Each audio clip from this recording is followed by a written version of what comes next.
Kama umeshawahi kuona biashara mbili zinauza zote kitu kimoja, lakini biashara moja peke yake ndio inauza zaidi kuliko hii biashara nyingine, siri ni moja tu, nayo ni branding. Na leo naanza series moja ambayo itakufundisha jinsi ya kutengeneza brand kutoka sifuri mpaka kufikia professional level. Karibu chaneli yangu, mimi naitwa Michael na hapa tutazungumzia kuhusu design pamoja na branding kwa lugha tu ya kawaida ambayo inaeleweka na kwa vitendo. Katika series hii ya brand yako tutapitia hatua 6 muhimu ambazo kama designer, kama mfanyabiashara unatakiwa kuzipitia kuanzia stage ya kwanza ya research mpaka stage ya mwisho ya kudeliver kazi ya brand au biashara yako. Katika kila video tutakuwa tunapitia hatua moja baada ya nyingine, polepole kwa kutumia practical na kwa mifano halisia na kazi nyingine ambazo zimeshawahi kufanyika. So tutaanza na stage ya kwanza, stage ya research. Wengi wanadhani branding inaanza na logo, color au maandishi. Hapana, inaanza na kuelewa. Kuelewa nini? Ndo tutaenda kujifunza. Kuna maswali ya msingi matatu ambayo huwa tunauliza. Kwa cha kwanza, lazima ufanye discovery ya value au culture ya kampuni au brandi au biashara unayotaka kuikusudia kuifanyia branding. Kwa unabidi ujifunze au uisome ile brandi kwa undani kabisa, kwamba inasimamia wapi, inaamini nini, namna gani wanataka waonekane na wateja. Lakini kitu cha pili ni client questionnaire. Mteja anaweza kukupa brief kwamba wewe ni designer na biashara yangu nataka unitengenezee logo, napenda rangi za fulani, kwa mfano napenda logo labda ya FedEx, ile ndo napenda, kwa hiyo unabidi udesign logo ambayo inaendana na ile logo ya FedEx. Kwa hiyo anakuelezea kila kitu. Hiyo ni brief, client brief. Lakini sio client wote wanakuwa na hizo brief. Kwa hiyo wewe hapo kama designer, wewe hapo kama expert unabidi ujue. Ndio kinakuja nini? Kinaitwa client questionnaire. Client questionnaire lengo lake kubwa ni kukusanya taarifa kutoka kwa mteja. Yeye ajui kitu gani ambacho anatakiwa kukupa wewe, lakini wewe kama designer, wewe kama expert utakuwa umestructure maswali yako ili yaweze kukupa kile kitu ambacho unakihitaji. Kwa hiyo hapa client questionnaire tuna collect key fact, kwa mfano company name, tuna collect industry, mission statement, unique selling point, target audience. Kwa hiyo utakutana na style na preference kama hapa tunavyoona. Ya tatu ni competitor research. Unazunguka huko mitandaoni, kama unaweza kuvisit physically kwenye biashara ambazo zinafanana na biashara ambayo unataka kuifanyia branding, basi pia unaweza ukaenda ukafanya research hiyo.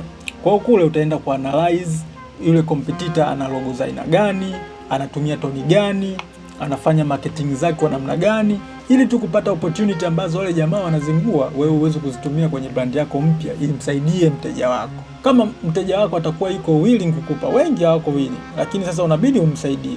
Akikupa majibu yale ambayo yako vizuri kabisa na yenye uhalisia, basi wewe utatengeneza kitu kimoja kizuri sana.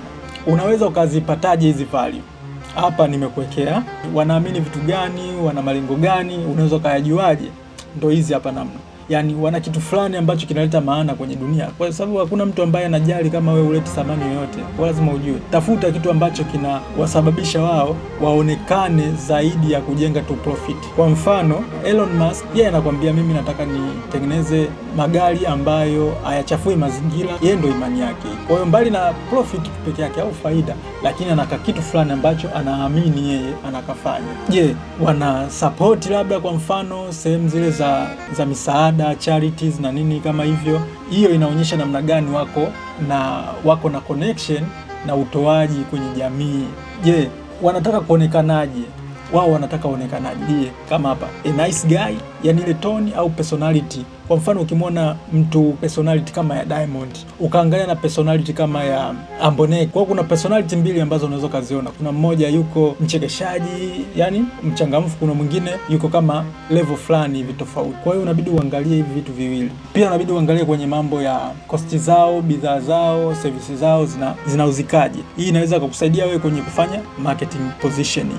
Kitu kingine ambacho unaweza kukifanya sasa, swali la tatu lile ambalo tumezungumzia ni client questionnaire. nini ambacho unatakiwa kumuuliza yule jamaa. Kwa mfano, unaweza kumuuliza kama tulivyosema mwanzo, jina la kampuni. Unaweza pia kumuuliza unapenda kujua kuhusu namna logo yao inavyoonekana, lakini pia unaweza ukamuuliza industry ambayo yupo. Pia unaweza ukamuuliza mission of statement. Pia unaweza ukamuuliza unique selling point. Ni kitu cha muhimu sana, kwa sababu biashara kama haina unique selling point, manake hakuna mtu ambaye atakimbilia, haivutii. Kingine unabidi umuulize, je, watu unaotaka kuwauzia ni akina nani? Wana style yoyote ambayo wanaikusudia? Kwa mfano, wakutajie mfano. Je, mbali na logo wanataka kitu kingine, kitu gani? Anaweza siwa nacho, lakini wewe unaweza kumrekomendia. Kwa hiyo mwisho hapa nimekuwekea note kwamba sio kampuni zote watakupa feedback zile unazozihitaji wewe. Kwa hiyo unabidi ujiongeze wewe kama mtaalamu uweze kumsaidia kufikia hapo. Kwenye competitor research tunaangalia kitu gani?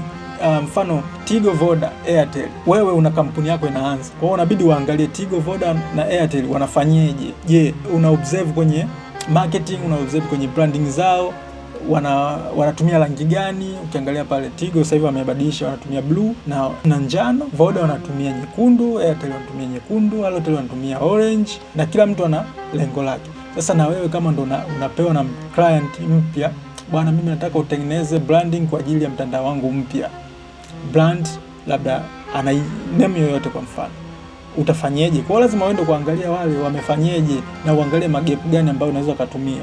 Je, wanatumia toni gani? Tigo, Vodacom wanatumia toni gani? Kwa hiyo pia unabidi ujue toni wanayotumia wao. Kama unataka mtandao wa vijana kama Tigo ina toni za vijana. Kwa mfano unaweza ukasema hivi, competitor 1 nimekuwekea mfano hapa, observation, kwamba zaidi wanatumia maneno, wanatumia picha chache, wako na rangi ambazo ziko na vivid color palette. Kwa hiyo unabidi ugoogle rangi za vivid color zikoje, zinaonekanaje, na logo yao ina complex, kwa kitu kama hicho. Kwa hiyo ukienda tena kwa competitor 2 utakutana pale kwamba restaurant, kwamba wanatumia sana mikono, menu zao zimeprintiwa kwenye bamboo clipboard. Kwa hiyo unaangalia kila kitu anachokifanya. Kwa hiyo na wewe unaweza ukapata inspiration kutoka hapo. Kitu kingine ni unique advantage, yani user selling point. Namna nzuri ya kuweza kupata brand ya tofauti ambayo itawakilisha kampuni, lazima ujue unique selling point. Kwa nini ofa yao ionekane unique? Lazima ujue wanafanya tu shughuli moja. Kwa mfano hapa nimekuandikia kwamba mfano ni car wash. Je, inatoa huduma ya kufanyia massage kwenye miguu? Je, wao ni cheap au sio cheap? Kwa vitu kama hivi, ukiona naye mteja magumasha na zunguka ajui, ujue hapo kuna kitu akijakaa sawa. Kwa hiyo mnabidi mrudi kwenye drawing board, muangalie namna gani mnaweza mkasaidiana. Kuna note hapa kwa ajili yako. Kwa hiyo lazima kutakuwa na kitu chochote kile ambacho kiko unique. Kwa hiyo unachotakiwa wewe kujua ni kukidiscover kile kitu kupitia maongezi yako na client. Unazisoma product zao, services zao, kila kitu, alafu unazilinganisha na washindani. Jambo la msingi ambalo naweza nikakuachia, sio kampuni zote watakupa feedback ambazo unazihitaji. Kwa hiyo kuna muda mwingine unatakiwa kujiongeza mwenyewe, kwa sababu wao hawajui au wengine bado hawajazitengeneza. Kadri unavyopata taarifa sahihi, taarifa za ukweli, ndio moyo ambavyo unaweza kutengeneza branding nzuri ambayo inawazunguka au ina resonate na wateja. Hiyo ilikuwa ni stage ya kwanza katika stage 6 za kufanya branding. Video inayokuja tutaangalia zaidi kwenye upande wa kutengeneza direction na kujua namna gani tunafikia kwenye design ambazo tunazitaka. Kwa kwenye video inayokuja tutajifunza zaidi kutengeneza style guide au stylescape na kufanya mood board. Kama bado hujasubscribe kwenye hii account au hii channel, basi nakusihi uweze kusubscribe sasa, ili ninapokuja kutoa video inayofuatia kwa hatua ya pili iweze kukufikia.